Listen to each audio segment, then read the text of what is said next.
And Tovah and I are going to talk about radical acceptance of this terrible situation that we're in.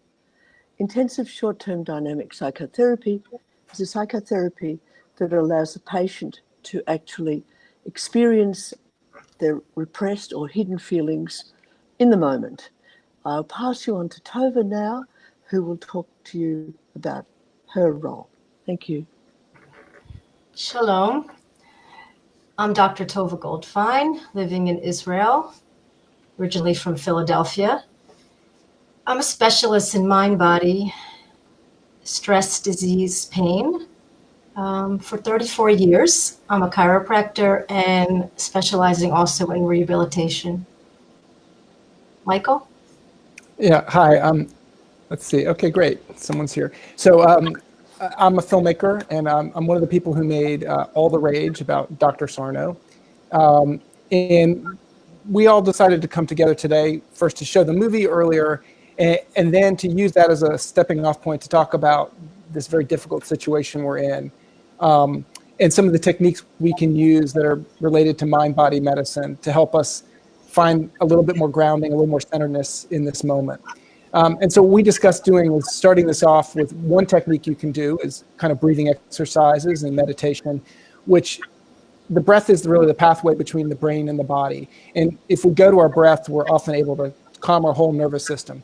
So we thought what we would do is start this process with the 5-minute meditation. So even though you're sitting in front of your computer and the lights are on, our suggestion is that you close your eyes for a few minutes, and I'm going to close my eyes as we do this.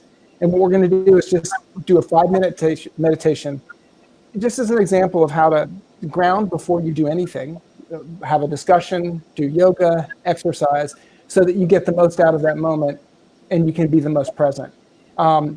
So I'd like to ask you all to close your eyes, as we're going to close ours as well. And I just want you to bring your attention to your breath for a second.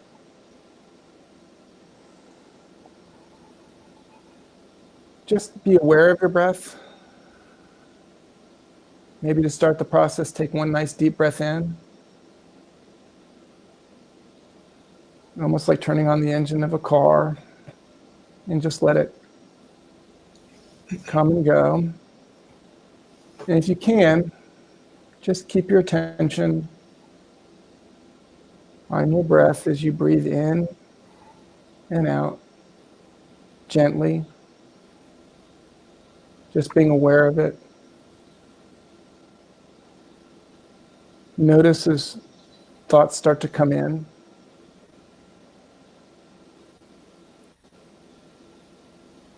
And while we're here just paying attention to the breath, I want you to bring your attention to your shoulders. Breathe into them, and then as you breathe out, really let them fall and relax. See if you have any tightness in the back of your throat.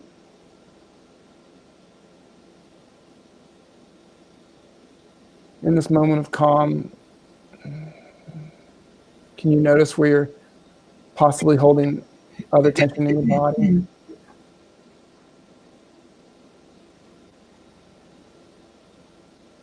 And if your mind starts to wander, just bring it back to your breath.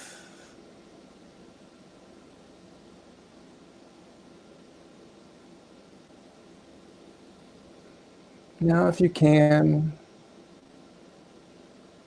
bring your attention to your chest. And consciously let go of any tension and stress that's there.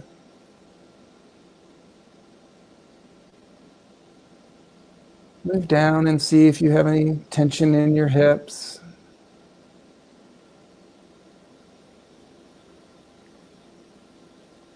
And as you breathe, notice if you're just a little bit more relaxed. And recognize how just bringing our attention to our breath is kind of like coming to a stop sign. We let everything relax. And as we move forward, we can do so with a little bit more present attention.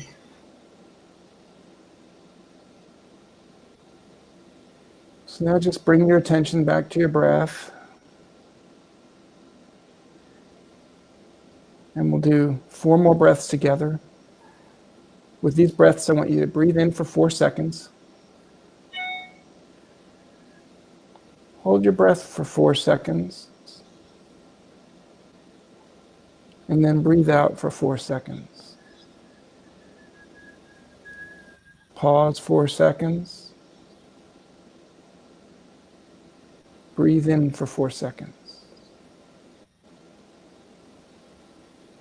Pause. Breathe out. Pause. Breathe in.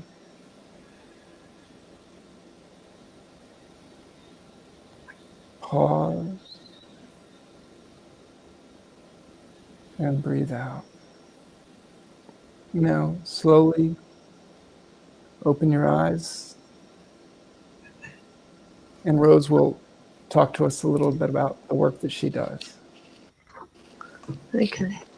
Firstly, I'd suggest that we talk about what happens in the room. And the priority is to notice how we judge ourselves. We judge whether or not we're doing the right thing or not. And right now, in this terrible time, many of us will be judging what we did last month, whether or not we bought a car, bought a house, sold something we shouldn't have, and yet we can't change it. And as Michael said, radical acceptance is what we need. And as he said that, I realized, first of all, we have to have radical self-acceptance. And the best way to do that is to notice when we're self-critical or judgmental of ourselves and others. In doing that, we then notice that we then criticize ourselves as we notice what we're doing. So the next thing then is to notice how our anxiety plays out, how our anxiety creates this lack of being able to think clearly, unable to, our bowels sort of become upset, we get tension in our shoulders, we end up with fibromyalgia from the tension in our shoulders. So as we notice those points and we gradually let them go, it's not a thing that happens in one day or one sitting. The method of intensive short-term dynamic psychotherapy is to draw attention to all those things and then notice how that self-love is not there, that self-compassion isn't there. And without self-compassion, we're not going to achieve self-acceptance or radical acceptance of our terrible situation at the moment. I'd like to pass you over to Tovah, who will now talk to you about things you can do. Thank you, Tovah. Thanks, Rose. So, there's nothing new under the sun. And I have seen so much self-healing in the 34 years I've been working that it's hard for Rosie and I and Michael not to be kind of tough love. I know I'm a tough love coach, and sometimes it's a little too tough, but I'm relentless about getting people out of pain because there's a doctor inside of you. And this is what is scientifically proved. By the way, this is not new age. I think I might have thought it was new age until I saw the science after science after science. Take out your pens and pencils. There are 7 tools that I will elaborate on very lightly, and then can talk about it on PM. I can PM you, you can email me, but these tools are for life. They're fail-proof when you implement them. Rosie, Michael, and I are doing these tools all the time. Number 1, the knowledge, reading, YouTubes, the movie, sharing on the Facebook pages. There are amazing books written by all the doctors that are in the movie and more. And the knowledge, as Dr. Sarno said, is the key For many people, it's all they need. And I have met many people that have read the book and the pain's gone away because something clicked in their brain. Number 2, journaling. Yeah, I might have thought this was, what do you mean journaling? I did it in college. The research, when you take the thoughts from here to the paper, not type, not speak, you must write. The act of writing is a neurological shift. And when we write the thoughts on the paper, something changes in your blood system. And again, I can send you a number of research papers documenting this. Number 3, meditation. It is hard. It is not easy to calm the mind. There's lots of studies about the relaxation response and what it does for blood pressure, cancer, chronic fatigue. We know that. We have to implement it. And throughout the day, call in that relaxation response, because we all know about the fight or flight. And when we're not relaxed, even if I seem relaxed, but inside I'm not, the brain will fire. And you'll go into fight or flight. You may not think it, but subconsciously, that's what's happening. So when we learn the habit of relaxing, pain starts to go away. Number 4, exercise. Moderately, balanced, don't stop. The body needs the blood and oxygen. This is the key. The body needs the blood and oxygen from moving. And there is a lot of research when you move and you feel some pain, if you go a little past that without fear, the pain will quiet down. Number 5, after you've seen your doctor and ruled out anything physical or organic, you have to accept that the diagnosis is psychological. And once you do that and understand, the pain will go. Number 6, forgiveness and compassion, they go together. There is a science, there is a biology of compassion, there is a biology of hope. It is science. When I write in a gratitude journal every night, something shifts in my brain, and there's more and more research. Number 7, the most important, repetition, repetition, repetition. We are learning a new habit. The man with the phantom leg gets his leg cut off. He has a neurological pathway that feels the pain in the leg. He's taught a new habit, a new neural pathway. We don't get rid of the old one. We make a new one stronger that acts like a new habit. Who here brushes their teeth every day? Do you forget? No, it's habit. Riding a bike, it's this. Your relationship with pain is the same thing.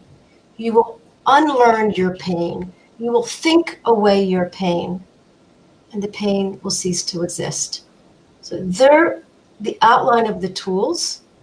I'm more than happy to share them, to discuss them. That's what part of this webinar will be.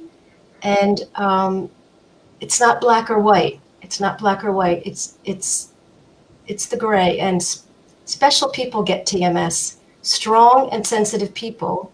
So what we want to help you with is how to channel that strong and sensitivity. Yeah, that was great. Yeah, that was totally great.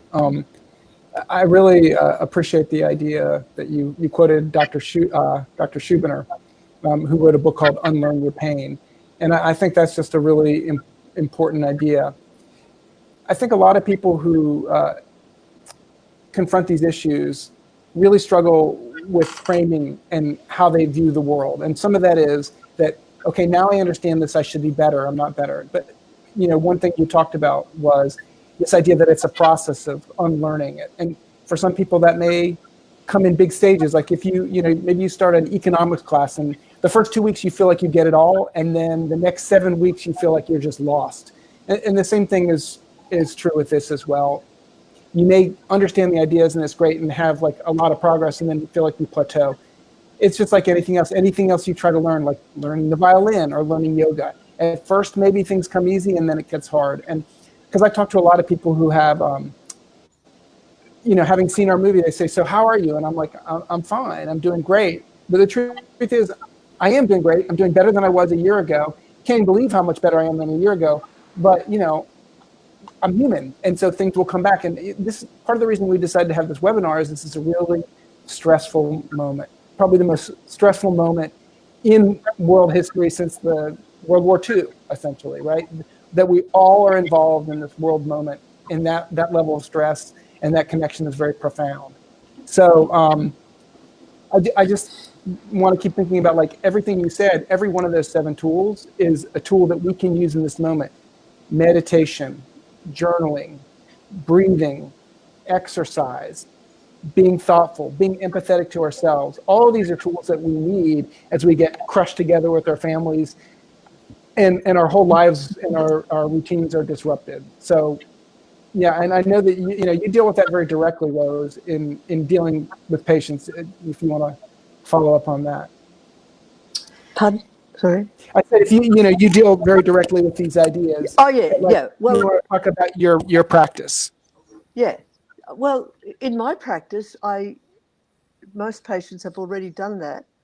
So what I do is I fine tune it, maybe, might be a good way of putting it, but I help them to see that the self-worth is the most important part, that inner self, that human being that they've neglected has been forgotten and not allowed to flourish, maybe. And mostly people flourish in one particular area but don't in another. For example, they might have a great job, but their relationship at home is poor. So what's happening is that self-criticism is lurking in the background and criticism of others. So what we do is we unravel it a bit. And it's very painful. It's very painful looking at ourselves. And being with someone who actually will walk that walk with you helps you to lift your spirits and know that you're worthwhile. And as I said in the beginning, the most important thing is to notice what's happening within yourself when things aren't going right. Notice how you've told yourself off. You've told yourself that you should have done better, that you should have been a better husband or wife. You should have been a better mother or father, etc. So what we do is we spend time with looking at how cruel we can be to ourselves.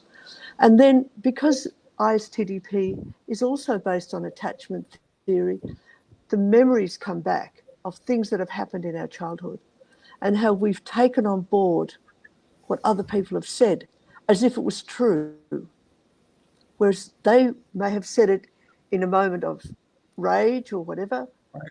It then becomes our vocabulary. And as a young child, when you're hearing things that aren't really true for you, for that human spirit in you, you become self-judgmental. I'm not good enough in the world. So we unravel and unpack all that. And then things like meditation, yoga, they just fit in so nicely with that because it's self-compassion that you're looking at.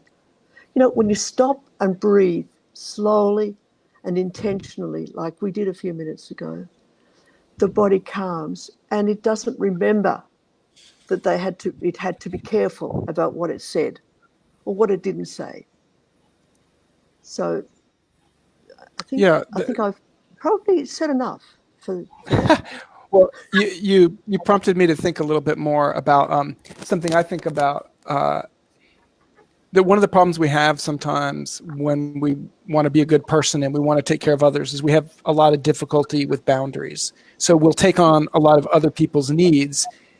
Yes. And then we'll be angry at them, but really it's kind of our fault for accepting it.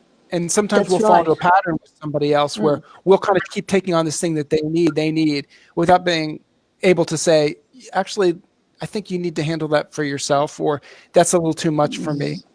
Because we we want control over the situation. We can't have it. So we create our own levels of control within the situation that aren't control at all. And then we dissemble to ourselves and say, well, I need to do this because if I don't do this, then it's, my responsibility.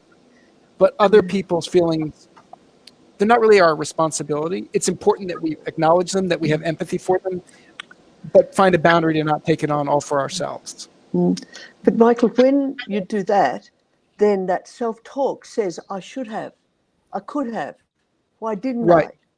So as you notice that you've done that, and then you can go back into your heart and say, but it's hurting me when I don't hold on to my own inner self, when I give all my inner self out and don't hold some for me.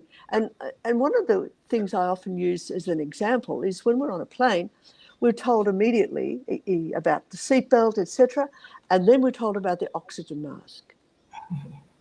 And the oxygen mask comes down, and the instruction is you put it on yourself first. Right. So when you put it on yourself first, you then can help as many others as you want, or you can. Right. Yeah, you have to find putting it on first is really a boundary in a way of making sure you're taking care of yourself. Precisely. Yeah. Exactly. So I think it doesn't mean I think it's really important to say that a lot of us can easily talk about a trauma that happened and figure it out. But for some people, it's like they've had no trauma, they've had a good life. And it's important for our Facebook friends to understand that sometimes it's in the subconscious buried and that it's not clear. I meet people and they're like, it's not clear to me why I have pain. And it's something we have to figure out. So it may not be a trauma. It may be simply repressed feelings, because we could go into how we're all taught not to experience feelings. I mean, I'm a good talker, but sometimes I can talk about my feelings, but doesn't mean I'm always in touch with them. And so I'm finding with a lot of people, there may not be a trauma involved, or it's simply life, or this corona is going to present trauma to people. And we want to prevent the corona trauma and find the gift in corona. Right. Well, I think trauma is really... I'm seeing a lot of wonderful posts from people, and I would love to soon hear from them, but I always love hearing you talk, Michael. What I was going to say was trauma is totally relative. Gabor Mate says this really important thing, which is if you feel that you had a perfect childhood, then you absolutely didn't. Because then that's you're really right. deluding yourself, because nobody has a perfect childhood. So you're living an untruth, right? And it's because you're trying to protect your parents in some way from having to deal with that, because they put that on you that you can't question them or challenge them. And I think some of this has to do with the way in which our society, we don't have the same rituals we used to have that help us to really move through life in stages that are more clearly defined. So it makes it harder for us to actually change our relationship with our parents to one that's more peer-based, which is, it's all this stuff is really connected. Exactly. Look, with trauma, it could be something simple as being in a large family and having an ill child amongst that family. So the other children are neglected, so to speak. So, if you're one of the children that are neglected, your voice isn't being heard. So there must be something the matter with you personally in your heart that your voice isn't being heard. Yeah. So they're the things that become apparent in the room with the therapy. Right. And then once that's experienced, and that rage about that is experienced in the room with the therapist, it's gone. And patients will come back and say, I don't remember what it was. It's no longer in their system. Actually, there's several ISTDP therapists watching at the moment. Maybe they could let us know if that's what they experience or in the room. So I just hand it over to you. Yeah, well, I think what you said is so interesting. And again, it goes back to trauma being relative. And what you said earlier, when someone maybe says something to you in a rage and it really affects you and they don't even know, and then maybe 20 years later you scream at them that you said this thing to me, and they have no recollection because it didn't mean anything. The muscles hold. It was meant. Yeah, nothing was meant. It was a person's frustration. But when you're dependent and you're just a little person, and you're 2 years old and you're told to be quiet or go to your room or whatever, that's very painful in the little heart. And it must be that I'm such a bad person that my mum or my dad or my carer doesn't understand my feelings. Yeah, but it's beyond language. We have no way of even being able to discuss it. It's before language, and that's the other downside. It's before being able to be spoken. So if we look at the anatomy of the brain, all our emotions are there from conception on. But we don't have language. We don't have the left hemisphere for language to be able to comprehend and put into a verbal way of what's actually happened to us. Right. True. Like that's why anxious mums end up with anxious kids. Because the mum didn't have the care in the beginning that she needed, and then she hasn't got the capacity to hand it on. So, in ISTDP, we talk about intergenerational trauma and how it's followed through. So, but anxiety is learned and pain is learned, and it can be unlearned. And I want to focus on the solution. Right. Problem's important. I want to focus on the solution, and I want people to feel, again, I like the idea of the Corona gift, the gift of Corona. So Michael and Rose and I get together and do this. So I'd love to hear from people and have you guys answer some questions and see what people want to hear, people want us to talk about. Again, I'd love to meet weekly and have a community and really be a source of healing and support. I mean, enough with the prime ministers. We're hearing from them all the time, and the presidents. Whoa, it always feels surreal, but I'm starting to believe it's real. So what do you think, Michael? I think actually, one of my self-healing limits or boundaries I've set up is to not watch any of the press conferences anymore because they're such a train wreck. Is that the advice you're giving everybody? Well, yeah, I don't think you need to see it in real time. I don't think that information is helpful. I don't think, especially in the U.S., the information we're getting from the press conferences is not helpful. It's contradictory and it's not clear and it's not from experts. So I think moderation and balance in everything we do. Yeah, and I think TMS. We are in lockdown here. So are we. But we can still go outside and we can get in nature and we can walk, stay separate from each other. But we have to take care of ourselves, like you said. I think also doing some level of scheduling in this kind of waiting time is a good idea. Like, so perhaps like this morning, I'm trying to do yoga every morning at 10, and then also do it at night, go out for a walk, and try not to be paying too much attention to the news. And at the same time, checking in so as to not be completely distorted from it. It's all about balance. Good. Yeah. Schedule's a great idea. It's not easy for us to make a schedule. Get your calendar and write down, and it doesn't have to be exact. Again, this is about moderation. It's not about perfectionism. Thanks, Laura, for that lovely comment. And, a few moments ago, Patty Clark spoke, email or text us about Eckhart Tolle. Whatever you accept completely will take you to peace. And that's really what Dr. Tovah is talking about as well, accepting, radical acceptance, as Michael said, of this terrible situation. Because we're losing our jobs, we're losing our income. We can't even go for a coffee. The restaurants at the local shopping centre, they've stacked up their chairs, although everyone went to Bondi Beach. We're saving money. I'm going to find the gift in everything. We're saving money. There's always a flip side to everything. I think it's very hard, though. Tell your story, Michael. Yeah, Michael, it's very hard for people with children, especially, and depending on government handouts and governments can be so frugal anyway with their handouts. Yeah, And during absolutely. the bushfires, one of my colleagues was saying that in her town, people were coming for handouts who didn't need them. So we've got that tragedy as well, you know. And in Australia here, we've had bushfires, we've had floods, and now we've got this. It's very, very heartbreaking for us here. So it's not easy to take, not easy to accept. And even now as I talk, I can feel the tears in the back of my eyes for the rest of my people, for the rest of my country. Yeah. It's been through it's a good to feel terrible, terrible year. Yeah, well, that's the story I was about to mention a minute ago, was that I had a very difficult time last year because my mom first got pneumonia, and then she fell and crushed her skull. And all of it was out of my control. And all of it had to do with her resistance to having anyone control her in any way. So it became very difficult to help her.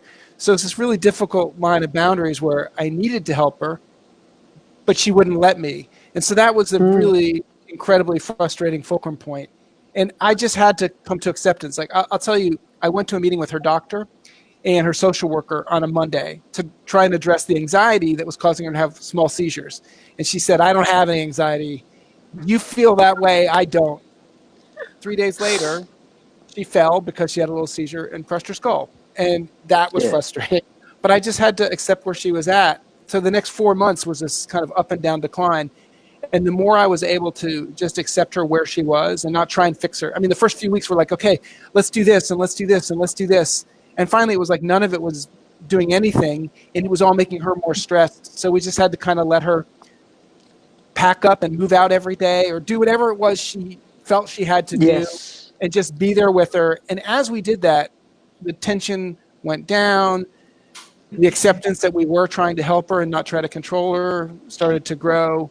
And it just made everything flow much better. It was still hard as hell, but by radically accepting her where she was, we were able to greatly improve all of our situations and learn a lot. Wow. Yeah. Did you have a lot of pain during that time? Well, that's it, isn't it? Letting go. Did you have a lot letting go? Did you have a lot of pain? Change. Rosie, I just want to ask Michael a question. Did you have a lot of pain during that time, Michael? No, I did not. I was Good. I was pretty good, but I did have to.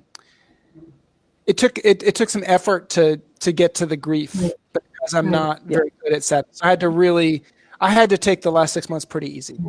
Right. Yeah. Let's open it up to questions. I'm ready for the questions. Can we do that? Yeah. Right. Does anybody have any questions? We're getting a lot of great statements. Yeah. Yes. Seeing people. Lovely comments. Yeah. Somebody want to ask a question on the they have to write it in the question, and then we can answer it. One of us. Yeah. Okay, so Patty says, I've been dealing with TMS from past trauma, so I'm remaining calm in this crisis. So pain and anxiety, fear does not increase. That's good. You just have to kind of take Beautiful. yourself to it and really pay attention. She has a habit of dealing with trauma, so she uses the behavior modification, the habit, and she approaches. So nothing can hurt her. Nothing can come in your way, Patty. You absolutely have a wall of defense that says, I'm more important than the trauma. I'm stronger than the pain. And that's what the behavior modification is. I'm stronger than the pain. I can deal with the trauma. I am the conductor. I am in control. And being in control by letting go, which is the paradox. Yeah. Can I comment on Kenneth's? Oh, sorry. Could I comment on Kenneth's question? How important is personality in this game? It's very important because our personality is brought from our early childhood experience and how we've learnt how to cope with the world. Exactly. And really, as we adults, should I say, we're often using old methods that aren't really working and are causing us our pain. For example, we'll use that acceptance idea at the moment. If we, as a child, had to accept maybe mum or dad had mental health issues, alcohol issues or whatever. So therefore the child had to be self-sufficient. So then the child keeps away from everyone, is stoic, is strong, is resilient, but inside there's a rage going on. There's a rage for not being understood. So that's the personality part that can be lifted out and released and given emotional freedom. I hope that helps. I think sometimes, like even speaking to my daughter, et cetera, sometimes we think our personality is who we are so profoundly that we don't want to change it in any way. And so sometimes we resist doing the work to address some of the problems we might have. Maybe we have patterns in our relationships where we're getting in fights, but we resist taking responsibility because that means we're changing. But in fact, trying to be able to understand. Well, I think learning how to respond rather than react allows us to still be who we are, but we don't have to lean into those parts that don't work. We can still feel the feeling, process it, and then respond rather than react. Also, the personalities, we have personality traits, and in TMS, they're extreme. The pendulum is swinging extreme. It's about taking the personality characteristic and using it to help us. You know, if I'm a trusting person, it can hurt me if I'm too trusting. But if I have boundaries and I still trust, it's just about moderating who we are. We have become extreme people in our fears and our anxiety, and that's what's tripping us up. But Laura asked a good question. Michael, can you answer this? Do you see people get to a point of 80 to 90? Does everyone see her question? Do you see people? Okay, everyone sees the question. Yeah, well, go ahead, Michael. Can you answer that? Do you see people get to a point of 80 to 90% better, and then they get stuck? Well, I think that's an issue of framing. What is better? What is worse? What is 90%? What is 80%? What do we expect? Do we expect to somehow feel perfect all of the time, like a perfect human being? Or are we on a continuum and we recognize sometimes stress will come in and we can listen to the pain or listen to the gut issues, or recognize that maybe like last week I was worried I got a pink eye, which I thought was a virus, but I realized it was just hives.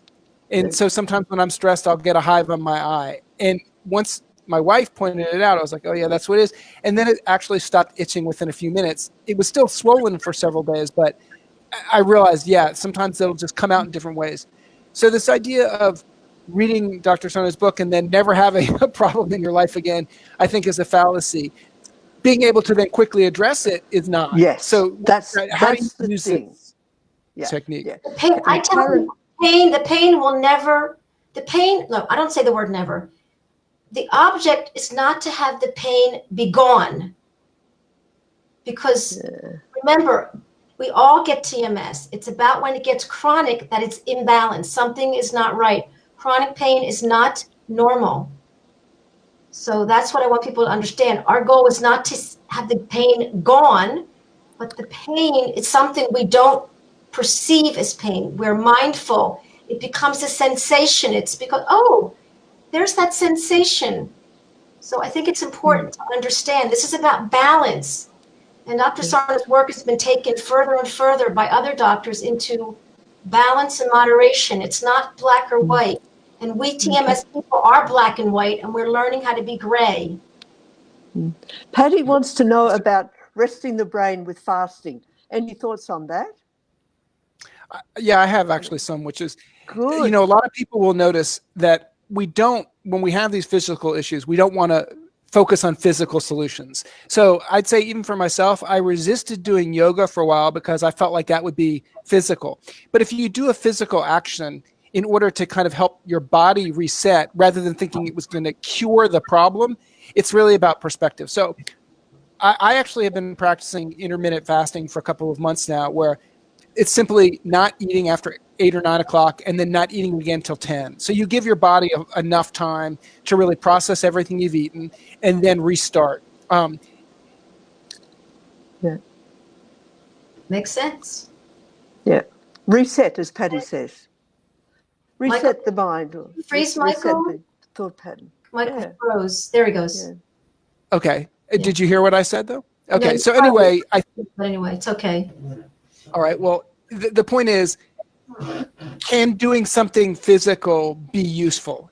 Yes, but not if you over-focus on the physical as being the cause, because oftentimes that can be a distraction from the emotional. It's how can you use the physical to connect more emotionally? And if you do yoga and you really pay attention to what you're doing, it's really an emotional process as much as it's the physical process. And that's, once again, a mind-body balance process, which I think is very useful. Exactly. Beautiful. Yeah. Beautiful. Yeah. Well, yoga is one of those wonderful things where it's slow. It's slow. The movement is slow. The intensity is there. So the mind has to let go and let the body do the work. So, yeah. So true. It's lovely like that. So true. Yeah. Yeah, and Patty just mentioned neuroplasticity and reprogramming.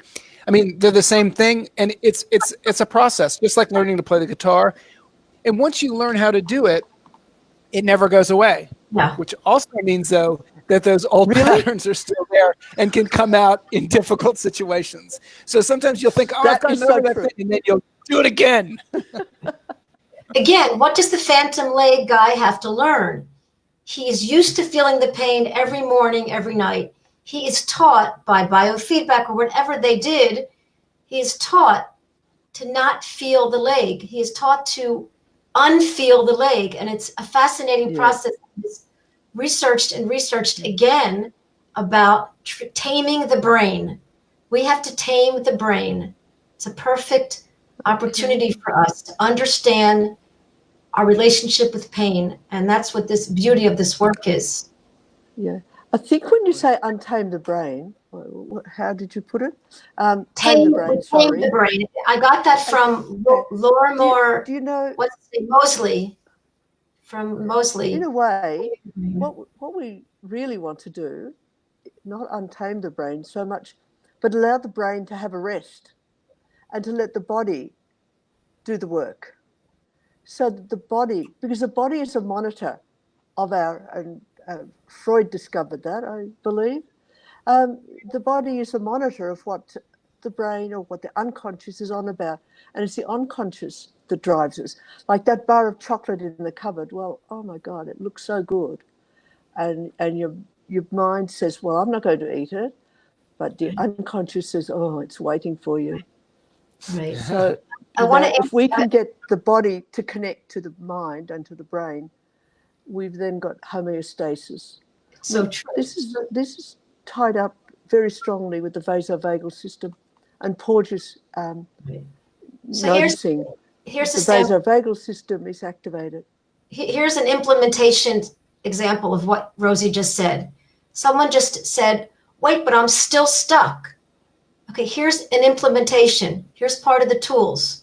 I say to the person, but show me, after 5 years, I'm stuck. So tell me about all that you've been moving. Why focus on the stuck? Why can't you focus on that you've been moving, you've been doing this? Because the old brain starts to focus on what we can't do as opposed to what we can do. And we have this habit of focusing on what I can't do and how far I've not come. And it's very human. We forgot to mention about being human. Yeah. So it's a very important. Oh, Nate, I love your comment. It is so true. And that's one of the first things that in the therapy room is to help undo that and allow the person's mind to actually do that analysis within the body and the heart and see how the heart is hurting. And that goes back to not being so hard on yourself. And pain management person comes up with that. Right. So any advice for an over-analytical personality? Yeah, that's what she was just addressing. But I think it actually addresses exactly what, for Patty. I want to go back to this very simple idea we haven't really gone into, that we have kind of two parts of our brain. We have the amygdala, which is like the almond-sized piece in the middle of our brain, which is our fight or flight, that we don't really feel like we have active control over, although we have a little more control than we might think, and the way we access it through the breath. Mm-hmm. Now we have our thinking brain, which is our frontal cortex. Now, Ashok Gupta describes it really well when he talks about how do we learn habits and patterns? Well, our fight or flight response will act. And what it will do then is it will check in with the cortex So for instance, he gives a good example, like someone's walking down the street and they're not really paying attention where they're going, and they almost get hit by a bus, but their fight or flight pulls them back on the curb. Now, if the amygdala checks in with the cortex and says, our bus is dangerous, and the cortex says, oh my God, yes, buses are dangerous, it says, okay, I don't have to check in with you ever again. From now on, every time I see a bus, fight or flight. Your body gets flooded with hormones, stress hormones. It's kind of like the first paper you get in college. You know you're nervous because you're like, oh my God, this is a big deal. Now, every time they make an assignment, your whole body gets into a physical response to an emotional reaction. Mm-hmm. Once we recognize that that's happening, we can use the cortex to talk to the amygdala and say, don't need that help anymore. Papers aren't scary. Responding to papers as if they're scary is scary.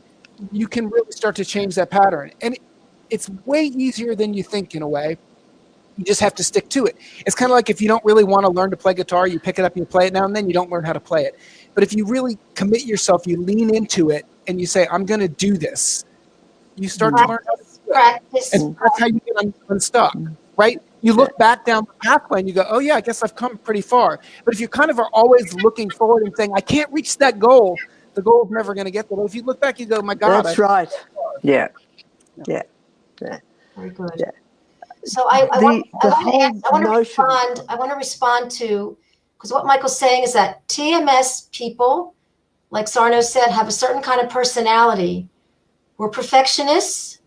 We say, it's I don't even want to get into that right now, but it's a certain kind of personality. Again, strong and sensitive, I call it. We have to honor that. Again, we're too much that way, and it turns into chronic pain. I don't mean to simplify your pain. I don't mean to underestimate your pain. Pain is real. But again, the way we respond is our responsibility. Even with somebody with an organic or a broken bone, the way they respond to themselves is the key. And this is what we're learning. Dr. Gabor Mate has a YouTube. I'll send it to you. It's amazing. It's about authenticity. It blew my mind. Talking about people knowing themselves. And patients of mine are like, what do you mean this is about me? And I'm like, the way we respond to pain is about who we are as a human being. And once we know ourselves, then we understand our pain better. And it's sometimes that simple. And I don't mean to simplify anyone's pain. This is a journey. This is learning a new habit. And there's so much beautiful work about learning a new habit. If somebody wants to stop smoking, biting their nails, they can do it by changing. Okay, they're defenses against emotion, though. Yes. Those things are defenses. Yes. To set up so that you don't feel your feelings. So it's very difficult to actually break down into what's going on in that little there's that whole notion that we've grown adults, but we've got a little person inside us who's in pain. So as we think about our brain and don't think about our heart,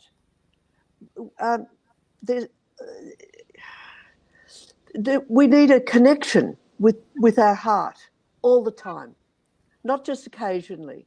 And I mean, Michael really said it very beautifully with his mum, that he had to let go and let her be.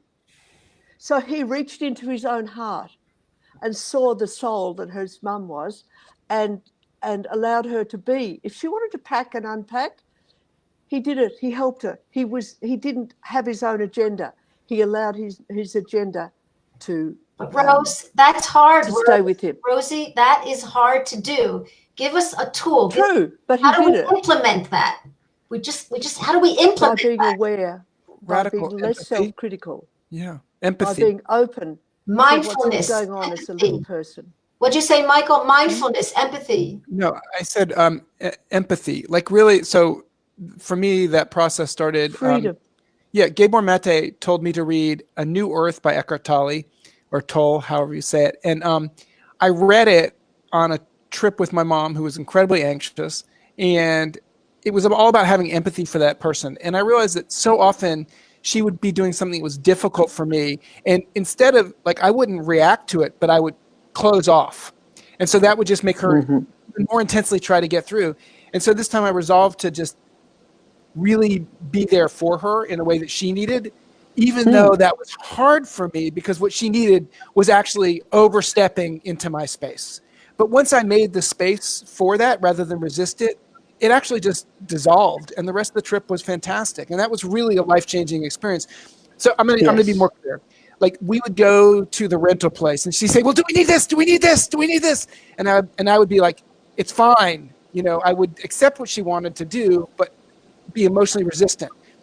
When I just listened to her until she stopped talking and I was really listening and she felt listened to, then she was like, it's fine, just do what you want. And because she felt listened to. And if we didn't, validated. She did, and so that stopped being a problem. And that improved our relationship. The problem is, honestly, she wouldn't do as much of the work as I needed her to do. So I also had to set up boundaries. So back in January of last year is when she had pneumonia, and I spent 5 nights in the hospital with her, and it was intense and exhausting. She thought I was her husband. She was sundowning. It was crazy.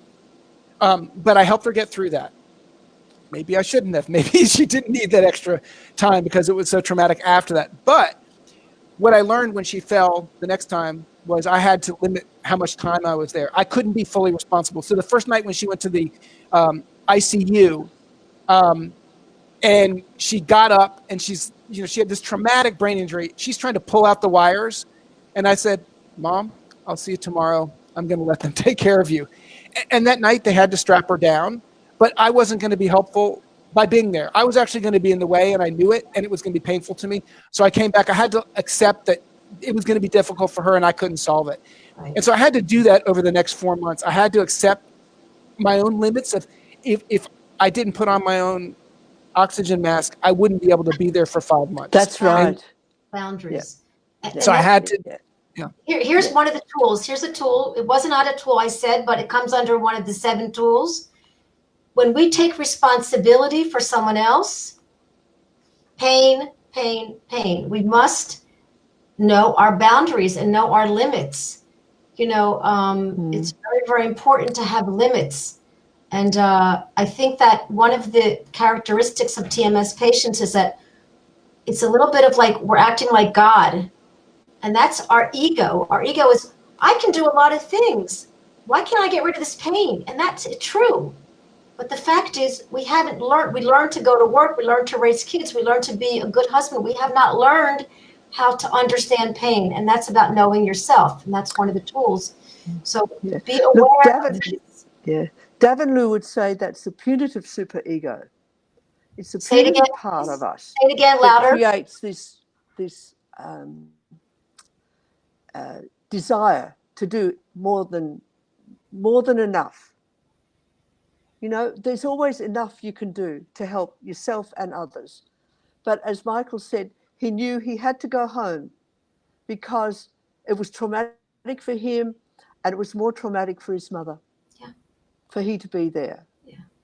And he was able to create that boundary and go home and rest.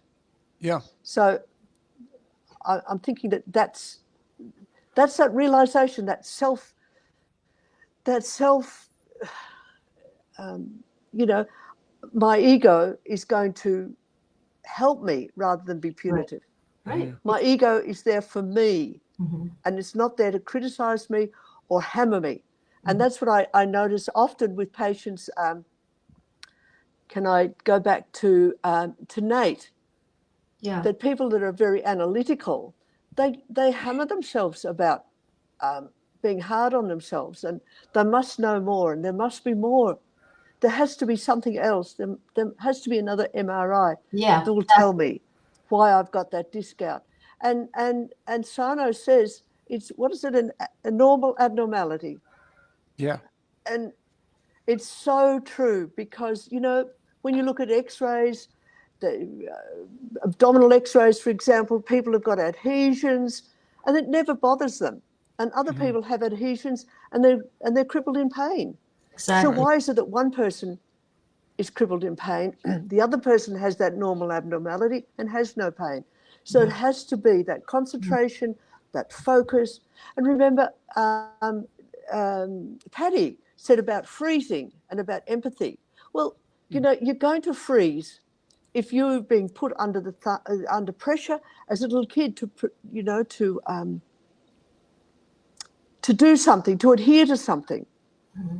And then all of a sudden, there's nothing you can do about it. There's some trauma going on in your life, and all you can do is shut down to survive. Mm-hmm.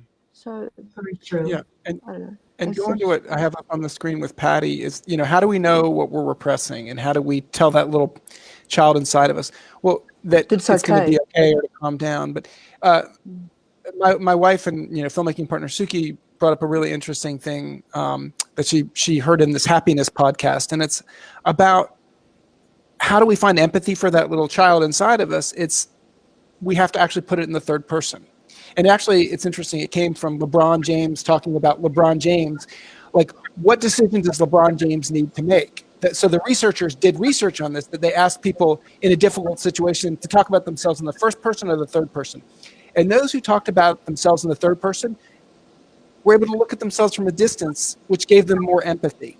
So when they were able to look at themselves as a separate person, so instead of saying, like, literally talk to the little girl inside, because it's not you, say, you know, I know that you had a really hard time when your, you know, mother put you in the room and said, you know, come out when you can be nice, instead of comforting you that you had trouble being nice.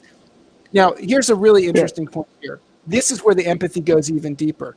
Is when we can understand, and Rose, you started out talking about this, about how a child who didn't get good parenting is going to repeat that pattern, but they're repeating it because their parent didn't get good parenting. And I know from my own story, my mother, her mother came up in a Cinderella situation where her mother died when she was very young, and her dad remarried, and she and her brother were treated terribly by the stepmother.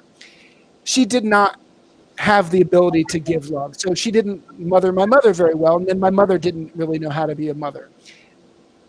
Now, for me to be mad at my mother for not knowing how to be a mother is endless, useless rage. But for me to go, oh my God, it must have been so hard on my mom to not know how to do that, then I'm able to be empathetic for her. Instead of thinking my mother, I think that poor woman, and then I'm able to have empathy for her. And if we can reflect that back on ourselves, oh my God, it must have been so hard to grow up with my mother, you know, who also was an incredible woman. I mean, so many ways, such a powerful woman and a social worker. But, you know, she wasn't perfect, and none of us are. And so when we're able to forgive our parents, that makes room for giving ourselves as well.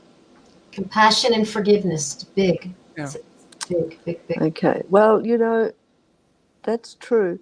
I just find that in a room, when people can actually experience that rage, it's so free. But it can be scary. It can be scary rage and anger. It can be very scary. No, it's the opposite, really. It's emotional freedom.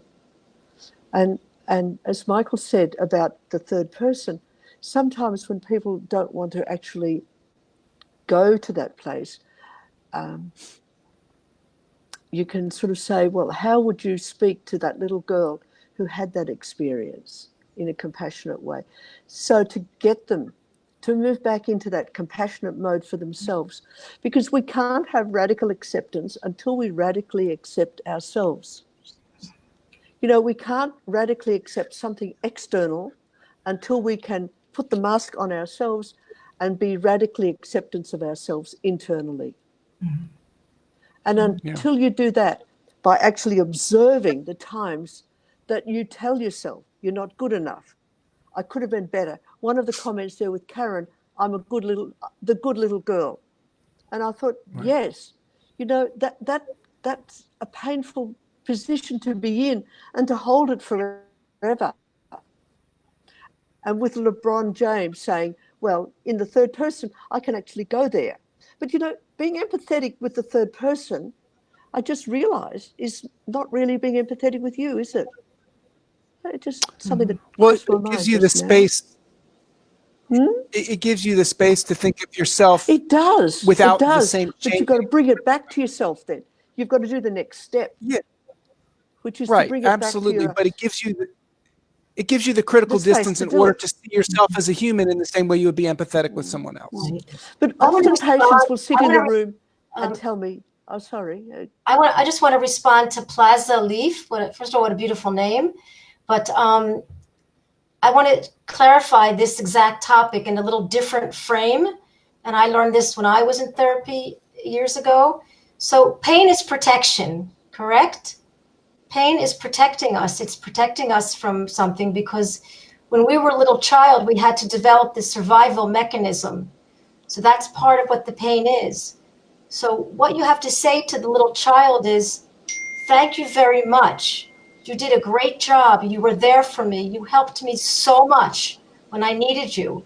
But now I can handle myself. I can handle responding. I can handle stress. I can handle corona. I can handle things happening because so now you can be a little girl and you'll be there for me, but I'm a big girl and I can handle things now. So thank you for protecting me because that's what the pain is, protection. From your Okay. own inner self. Yeah, I think it's Protection. important. And you know, that was important. That was the way to bring attention to yourself maybe long ago. But now that defense doesn't work and it just cripples you. Right. I like Evelyn's little comment when she. Nice. Yep. Nice. She learned to feel her anger. And, you know, that's one of the things that most people, you know, I ask them about, you know, how do you judge your anger? Oh, well, I'm never angry. You know, that's a denial. Then you know you're screwed. That's a denial of your. If you haven't been heard and you're pre-verbal and your nappy's wet and no one's changed it, you're going to be angry. Yeah. Or if you haven't been fed on time or whatever, or mum has got, you know, other problems, you know, you're going to be angry. So where does that anger go? Right. It just sits in there. Right. And then we put a concrete block on top of it, on top of the gut. So, Right. I want to talk about one thing that's very important, and I want your opinion. I think one of the most important books that has to be read is Byron Katie's, you know, Loving What Is, because we are not our thoughts. Our thoughts tell us all these things, and we are not our thoughts. And when we begin to believe our thoughts, we're in trouble.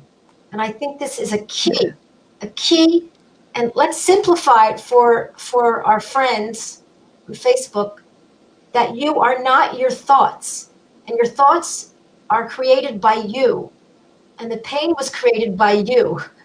And the thought about... Well, in a way, our thoughts, in that context, our thoughts were imprinted on us when we were very young.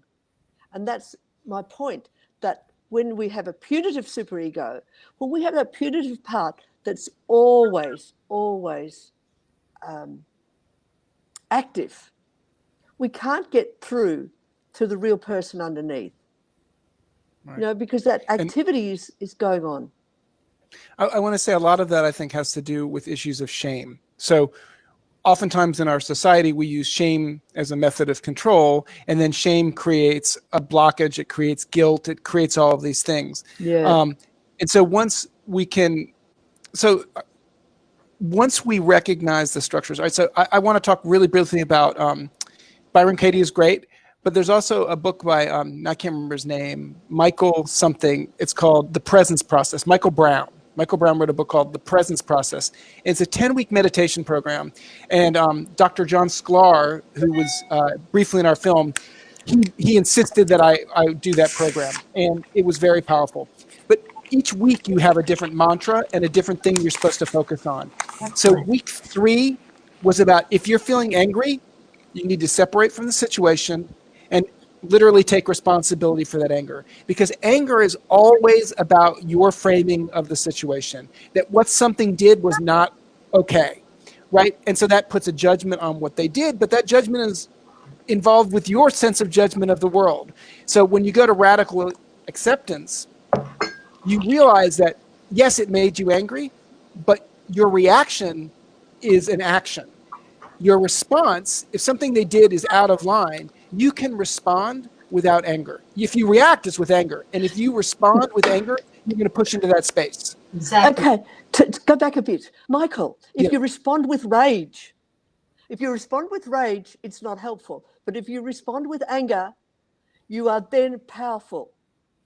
Anger is when you are hurt by another human being and that strength in your chest and your shoulders comes up. How do you think Martin Luther King survived? Do you True, know, but I mean, yeah, but I'm saying, Mandela, Gandhi, but if you want to go, anger.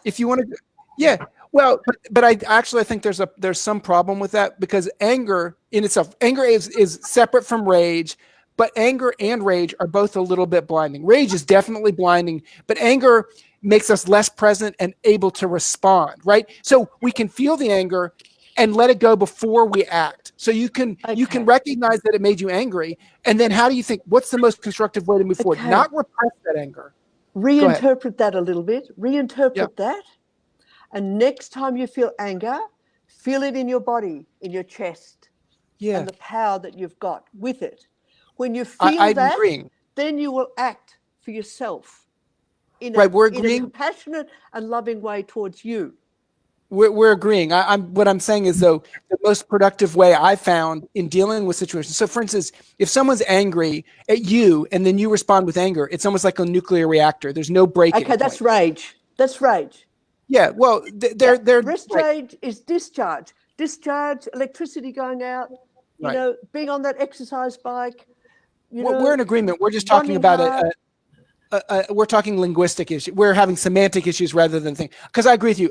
I'm saying once you feel the anger, the difference is, all right, so rage is a reaction, right? Rather than a response. Anger would be more of a response. But even if you're angry, you can take that anger and figure out how you need to respond.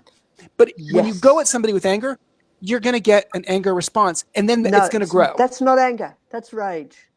Right. Well, you keep splitting it. Split it. Yeah, but because we've brought most up people in aren't a present enough. society that says anger isn't good, but anger is awesome. Anger is what changes the world. It's powerful. Yes, it's awesome. It's complex, though, and it doesn't always lead to the best result. I mean, just in my own life, I see that like if someone does something that's totally out of line, still being able to have radical empathy doesn't mean you let them get away with it. But that's right. You don't, because the power is in you. But sometimes you've been offended or whatever, but the power is in you, and you don't have to react. Right, you don't have to react. What you're saying. You can step aside. You can be angry, but by rejecting, that's the power of anger. It is, but sometimes the power of anger is to recognize this is not a place for me to engage because there's nothing productive to become from this. Exactly. So setting that boundary and saying, okay, that's so out of line. I don't even owe you a response. Mm-hmm. Most people, when they come for therapy, when I ask them about how they interpret their anger, they see anger as being rage. So one of the things I try and help them to do is to see times that they were angry and they stood up for themselves without being hard or mean or retaliatory. Right. And often they can do that as like something's happened to their child and they've acted in a manner that's protecting the child. So they can actually then ease it back into themselves about that self-protection. And we've got all those awesome people in history that were angry about social justice and they did something about it. And I think they wouldn't have done it if they were loving or if they were sad or whatever. They did it because they were angry about the injustice. So, right. No, it's a complex thing. I still feel like when you're angry, if it goes into rage, you're not going to have a very productive response. So you can recognize the anger, you listen to the anger and figure out how to respond and how to make change. But if you do it in a way that's rageful, you're going to get a negative response. I want to answer. Someone asked, Eveline asked, did I do the consciously connected breath work suggested in the presence process? And yes, I did do that and it was helpful. I need to redo the process. I think that.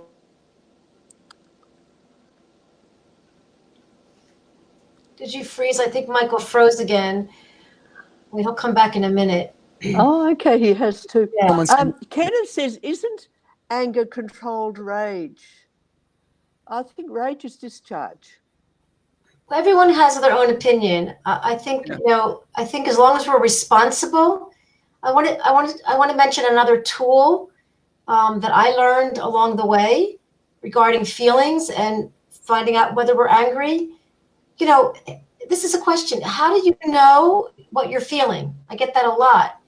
And I think the answer is going into your body and seeing what you feel, the breath, my throat, something in my head, my belly.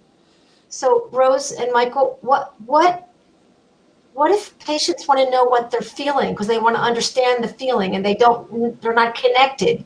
So I tell them what are you feeling in your body? What do you think about that? What am I feeling? How do I know And then what do they say? When you ask them what they're feeling in their body, what do they say? They have to really think about it. So I think we're talking about mindfulness and knowing yourself and being able to go inside, which is a tool. We're not trained to go inside. We're trained to be out here. Yeah. But one of the well, most people, when you ask them what they're feeling in their body, I'm going to stop you, Rose. Think of anxiety. Patty asked a really good question about people are getting very angry about others not participating in the rules that the cities and states are giving us. Can you answer that for Patty? Like, what do we do? Because I'm angry that this person's not following the rules. It's the same tools. That's their problem. I can't be responsible. It's like Byron Katie says, it's not your business. Be in your own business. Yeah. Like you as your mom, be in your own business.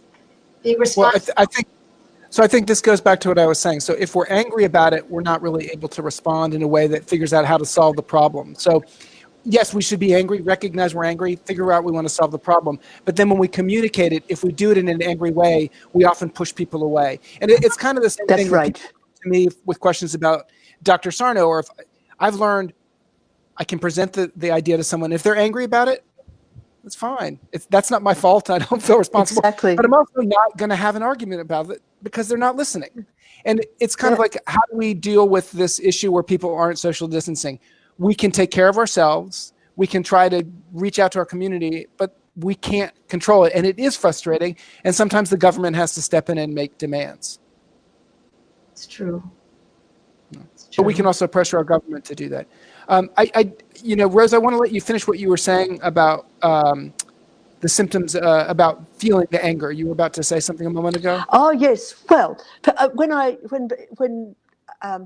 Dr. Tovah was saying about asking people about what's happening in their body, mostly when they start off, they're talking about anxiety in their body. They're not talking about their feelings. They're talking about anxiety. They're talking about tightness in the chest, tightness in the shoulders, tightness in the hips, wherever. Or they can find that they've got a bit of a headache or they've got a tight jaw. Right. All anxiety. Right. So that has to be undone. And they to notice that that's anxiety. So what is that anxiety blocking? That's where the feelings are. Right. That's why I have this lineup. That. Excellent. Yeah. That's why I have that lineup. Is anxiety a symptom of anger? Well, there's a book by Catherine Hendel called The Change Triangle, and it's really powerful because it talks about our core emotions and then our reactive emotions. And oftentimes things like anxiety is covering for something else that we don't feel like we can feel, one of our core emotions. That's right. And then after that comes defenses like sarcasm, compliance, defiance. So once you've learned that you've got anxiety instead of feelings, and then when you get blocked, when somebody says, well, you haven't done the dishes yet, well, you want to say something sarcastic. Instead of saying, well, no, I haven't. Very good. So what? Right. Or recognizing, no, I haven't. And I'm sorry. You're right. I should do them. Yeah. So, exactly. Which is something we never get around here. I'm just trying to find an everyday thing that happens in all our households. Yeah. Let's see. I'm looking at Penny it's taken me a few months, but Right. As soon as you have a physical symptom, I immediately stop and ask myself what's going on. And that's the process. It's going to take a long time to make that work. So, yeah. And as we do it, the more we do it, the more we find relief. Becomes a habit. Lovely, Penny. That's lovely. That's so true.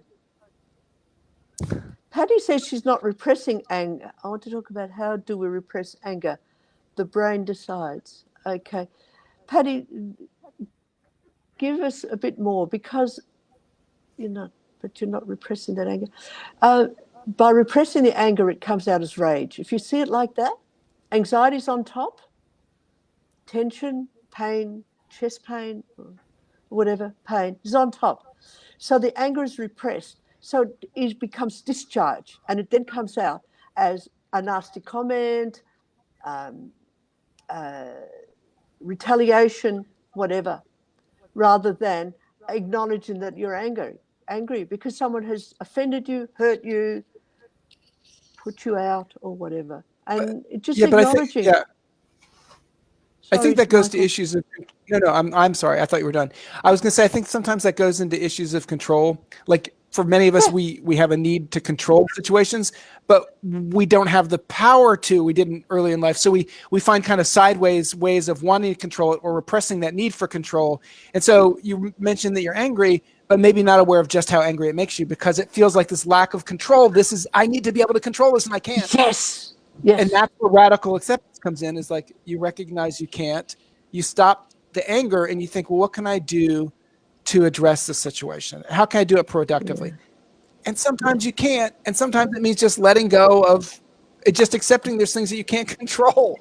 It's really hard, but the more you're able to do that, the more you're able to let go of the tension in your body. The other thing I was thinking also is, at the moment, we're all getting cabin fever. That might be an American sort of comment, but how do we cope with that? How do we cope with being in close quarters with some people we love, and that we've got repressed rage or repressed anger about their behavior or their lack of it, or their lack of insight? Your teenagers going out when you know that they should be at home. Going to the shopping centre instead of, and for parents, allowing them to be on that crazy internet, Xbox or whatever it's called, and, being free to let them do that. And little children watching TV, and then afterwards they become restless and angry. And many, many people are stuck not in suburban backyards, but in apartments and things like that. Yeah. You know what's amazing? Some of my patients very traumatic and painful. Some of my patients are using the 12-step program along with the TMS work, because the 12-step program is a radical program for acceptance of what you can't control. And like I said, there's nothing new under the sun. These tools are as old as what I'm saying is that Hades. This is not new, what we're teaching, and they're life tools. There's nothing new under the sun. God made the solution before the problem. The problem to your pain is in your body. There's a doctor inside of you, and it's very important to understand that not to give too much power to your doctors. And I'm not against medicine. I take medicine. I had a baby. I had a big needle in my back, and I don't like pain. It's about balance. Listen to your doctor, but take it into stride. Even people that, we're working with a lot of cancer patients who have cancer, but when they use these tools, they have a better quality life. They just live better, longer, and they die with quality.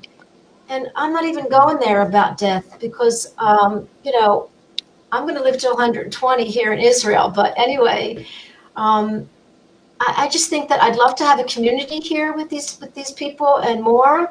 I don't know how we're going to do that, Michael. How we're going to connect. I'd like to meet next week, connect again, get some emails, a Facebook page? How should we do this to develop our community on this Monday night love fest?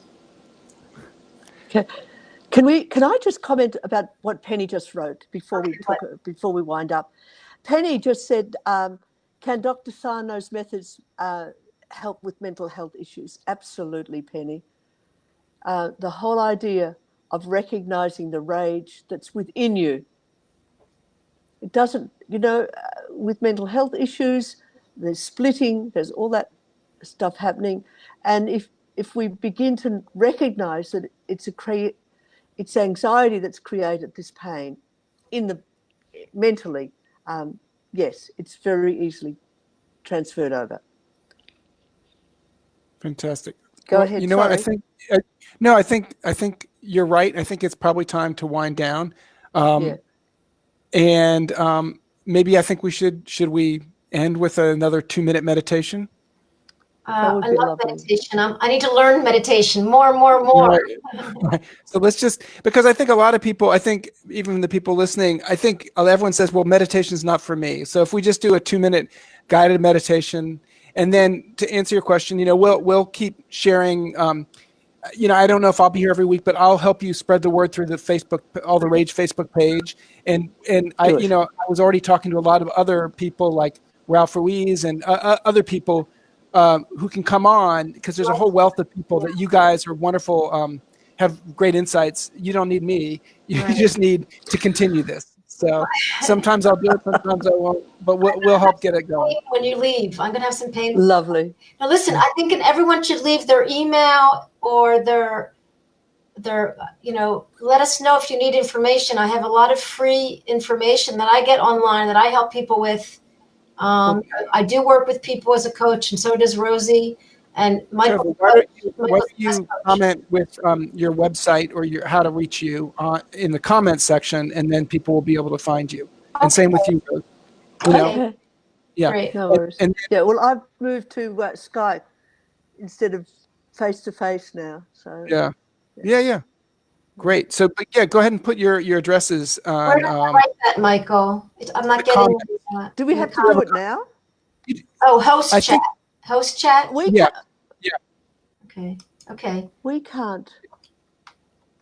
You can just do it, Rose, on the phone, where if you're on the Facebook, you can comment on Facebook and it will go straight to the same place. Oh, okay. And while you do that, what I'm going to do is I'm going to go ahead and just ask everyone to close their eyes. And we're going to go out with Okay, I'll do that after. Oops. All right, so here we go. If you just want to close your eyes for a moment. And once again, take a deep breath and just think about, it was a very intense conversation. Lots of ideas came up. And your body is probably now not as relaxed as it was after the last meditation. So I want to do just a couple of deep breaths.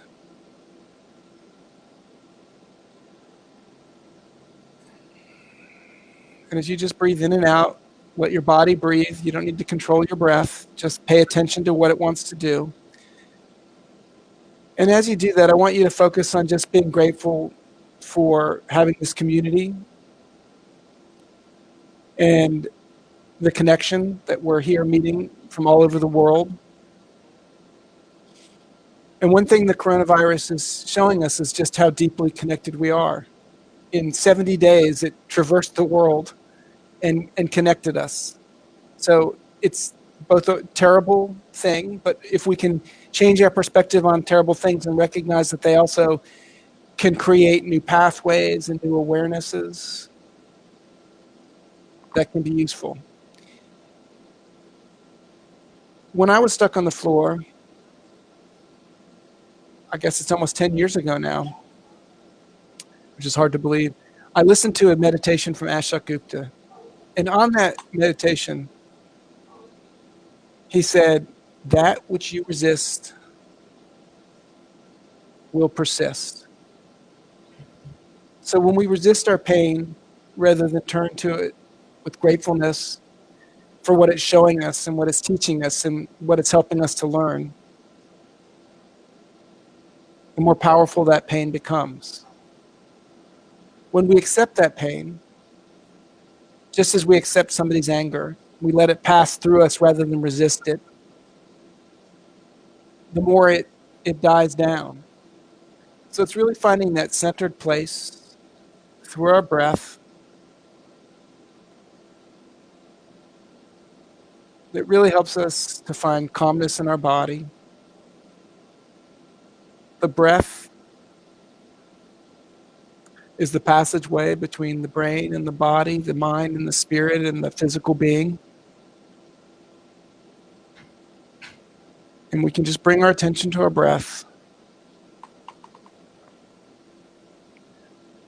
We can become a little bit more aware of just how much more relaxed we are right now.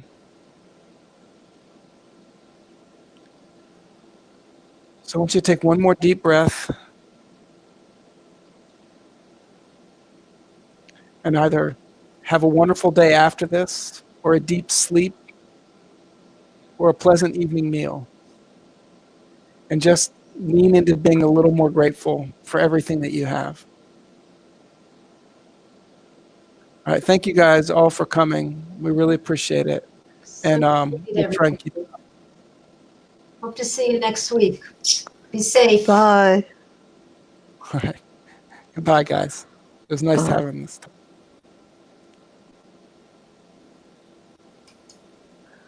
All right. Let's see.